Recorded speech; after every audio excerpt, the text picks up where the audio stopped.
মহান স্বাধীনতা দিবসে জাতির শ্রেষ্ঠ সন্তানদের প্রতি শ্রদ্ধা জানাতে সাভারের জাতীয় স্মৃতিসৌধে সমবেত হয়েছে বিভিন্ন রাজনৈতিক দল।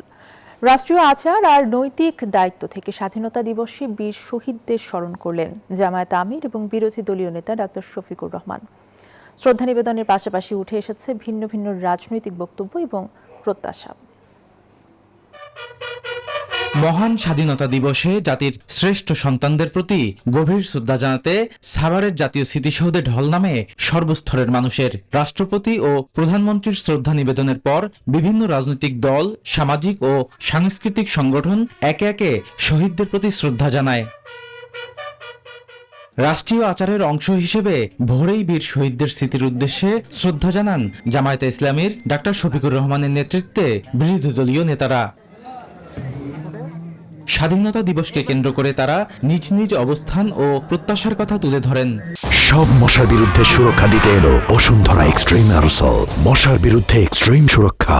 একটা অহিংস, দুর্নীতিমুক্ত, বৈষম্যহীন, মানবিক বাংলাদেশ আমরা সবাই মিলে যেন গঠন করতে পারি।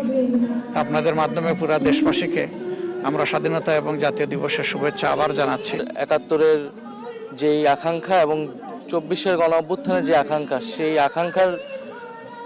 আকাঙ্ক্ষার ভিত্তিতে সাম্য এবং মানবিক মর্যাদার ভিত্তিতে আমরা এই বাংলাদেশ করতে চাই।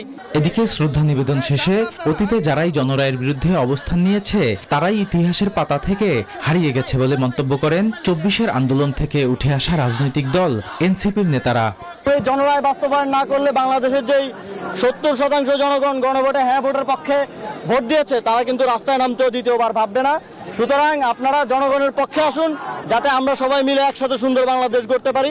যদি জনগণের বিপক্ষে যান তাহলে আমাদেরকে জনগণকে নিয়ে স্বাধীনতা রক্ষার জন্যই আবার মাঠে নামতে হতে পারে। যদি সংস্কার পার্লামেন্টে বাস্তবায়ন না হয় সেটা মাঠে গড়াবে এবং রাজনৈতিকভাবে সেটার ফয়সালা হবে। বাংলাদেশে সংস্কার বিচার হতেই হবে। অন্যদিকে বামপন্থী নেতারা অভিযোগ করেন স্বাধীনতার পর বিভিন্ন সময়ে ক্ষমতাসীনরা মুক্তিযুদ্ধকে রাজনৈতিক স্বার্থে ব্যবহার করেছে।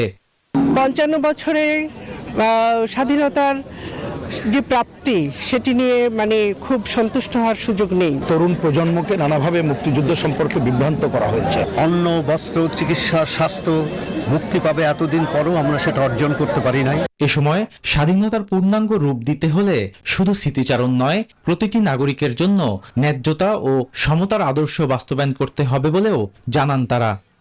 ৫৬তম স্বাধীনতা দিবসে এসে প্রথমবারের মতো জাতীয় স্মৃতিসৌধে শ্রদ্ধা জানিয়েছে বাংলাদেশ জামাত ইসলামী। সাধারণ মানুষের প্রত্যাশা তাই রাজনৈতিক দলগুলোর নানা মত ও পথ থাকলেও জাতীয় ঐক্যের প্রশ্নে সবার লক্ষ্য এক হলে এগিয়ে যাবে বাংলাদেশ, অর্জিত হবে মহান স্বাধীনতার আকাঙ্ক্ষা। জাতীয় স্মৃতিসৌধ থেকে বদরুল আলম শাওন, নিউজ 24, সাভার, ঢাকা।